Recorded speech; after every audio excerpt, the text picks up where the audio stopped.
I wanted to start a conversation within the ProGrace community about Britney Spears' new memoir and how she discusses her abortion story. So please comment on this video and we will start discussing it.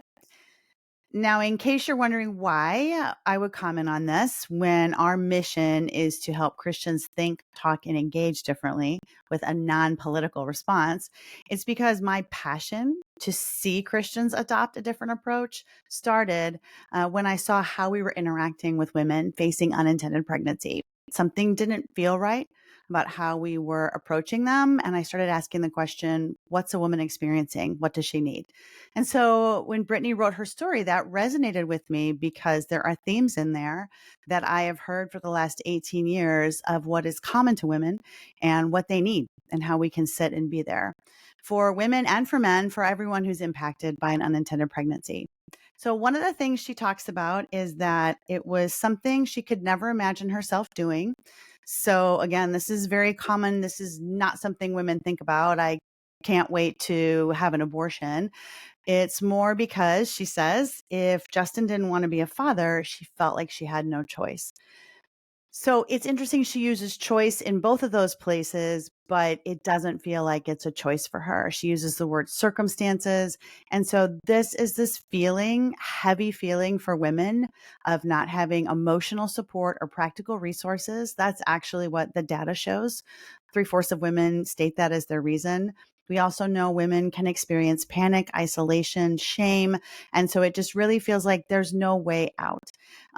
This is part of my passion that we would be a different type of community so that if someone is in an unintended pregnancy, they do feel like there are options. They don't feel boxed in. You get the feeling from Brittany's memoir that she feels boxed in by this choice. She had no choice. And that is not empowering to women. That's not empowering to us as a society.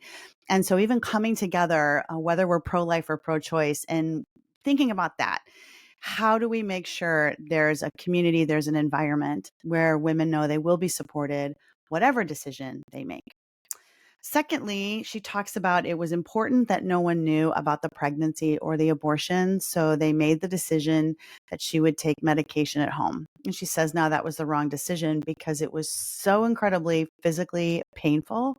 And even though there were people there with her, I still get the sense reading it of isolation, of being alone in that experience and so much pain with that. And so, again, this is that need to keep it secret, right? The shame and that not having a safe community. So, how can we be a safe community when people need to have a place? I feel like she needed to have a place that she could go and discuss this, right? And how would there be a safe community that could come around her?